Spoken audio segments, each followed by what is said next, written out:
wealthy Bugatti owners are having a crisis of confidence. Ever since mechanic and YouTuber Matt Armstrong began publicly documenting his Bugatti rebuilds, some uncomfortable truths have started surfacing, truths that have buyers of $3 and $4 million hypercars asking a question they never expected to ask. Did I actually get what I paid for? To understand why this matters, you first need to understand what Bugatti sells. Because Bugatti doesn't just sell a car. It sells a promise. When you hand over $4 million for a Chiron, you're buying into an ideology.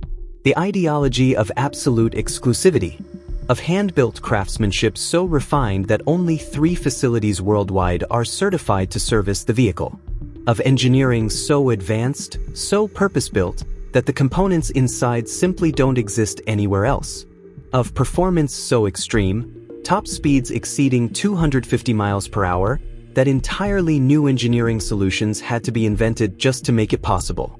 That's the Bugatti pitch. That's what separates it from every other supercar on the market. And that's what justifies a price tag that exceeds what most people will earn in their entire lifetime. For decades, that pitch went largely unchallenged.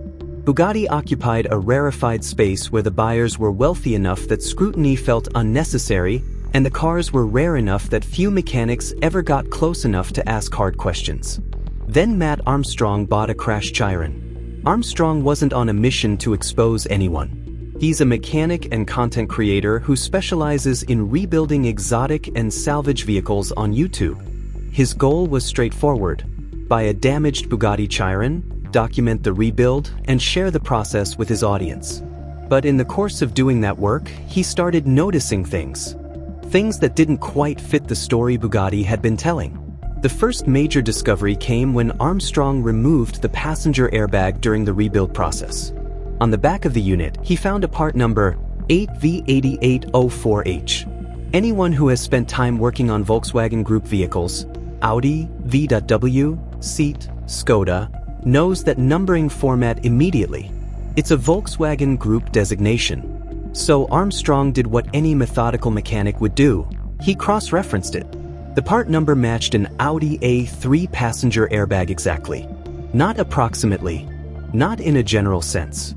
The same part number, letter for letter and digit for digit. The same explosive charge classification. The same mounting points. The same electrical connectors. Even the same MQB platform sticker on the back, Volkswagen Group's modular architecture, the same platform underpinning mainstream, affordable cars like the Golf, the A3, and the Seat Leon. Now, it's worth pausing here, because Bugatti is owned by the Volkswagen Group. There's no secret about that. Some parts sharing across a corporate family is normal and expected in the automotive industry. The question isn't whether Bugatti and Volkswagen share a parent company. The question is whether the components inside a $4 million hypercar are the same, identical parts found in a $30,000 family hatchback, and whether Bugatti has been transparent about that. When CEO Mate Rimac was asked, "Are the Bugatti airbags the same as those in an Audi A3?" his response was unambiguous. For sure, it's not the same airbag inside. A definitive denial. No hedging. Armstrong then bought an Audi A3 airbag from a reset company for €120. He brought it to the Chiron. The bolt holes lined up perfectly. The electrical connectors matched without modification. The unit installed without issue. Because it was, by every measurable standard, the same part. That single moment reframes everything. Because if the airbag is a standard Volkswagen Group component, the natural question becomes, what else is? And more importantly, what exactly are Bugatti owners paying for when they're billed for exclusive, proprietary components? Those bills, by the way, are extraordinary. A routine oil change on a Bugatti Chiron costs approximately $25,000. Not because the oil itself is rare, but because the service involves draining and replacing fluids across an enormously complex 16-cylinder engine with multiple systems, and only certified Bugatti technicians are permitted to perform it. That's the same price as a brand new Honda Civic. For an oil change, a replacement engine for a Chiron runs approximately $800,000, nearly $1 million. A set of 4 tires for the older Veyron costs around $42,000. A single headlight unit for the Chiron is priced at roughly $25,000, which means replacing both headlights costs the same as a decent used car. A replacement key fob will cost you around $13,000. These prices have always been justified on the basis of exclusivity and complexity. Proprietary parts, specialized engineering, components that can't be sourced anywhere else and require unique expertise to install. But once you know the airbag in the door is a €120 Audi part, the justification starts to hollow out. The ownership experience raises further questions, and they go beyond parts pricing. Automotive content creator Mark Machen purchased a Bugatti Veyron with a faulty gearbox. The car wouldn't shift out of park. He contacted Bugatti Manchester for a repair quote, a reasonable first step for any owner of a car under a prestigious brand. They told him they'd look into it and call back within a day or two. That call never came. After more than a month of silence, follow-up calls, voicemails, emails, Bugatti eventually responded. Their position was clear: Veyron gearboxes are sealed units. They cannot be repaired at the component level. Regardless of what has actually failed inside, whether it's a bearing, a seal, a single worn component, the entire unit must be replaced. The price for that replacement, between €200,000 and €300,000. Matt Armstrong later acquired a Veyron with the exact same fault. The gearbox wouldn't respond. Based on Bugatti's own policy, the car should have required a €250,000 transmission replacement. Armstrong diagnosed the fault independently. The problem was a blown fuse, a €5 replacement from a hardware store. Someone had previously installed an incorrectly rated fuse that melted rather than blowing cleanly when the circuit overloaded. Swap it for the correct fuse, and the gearbox works perfectly. That's not a minor footnote.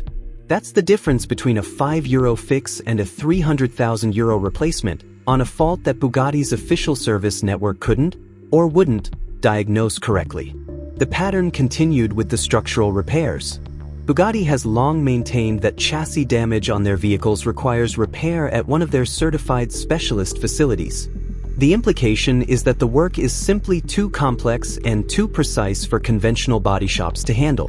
Armstrong's collaborator, fabricator named Bob, repaired the chassis damage from the crashed Chiron at a standard body shop using conventional TIG welding equipment. The result was, by Armstrong's account, cleaner than the original factory work, in part because Bob reinforced sections of the structure that Bugatti had left hollow. Similarly, radiator components that Bugatti declined to supply separately were sourced and fitted without issue.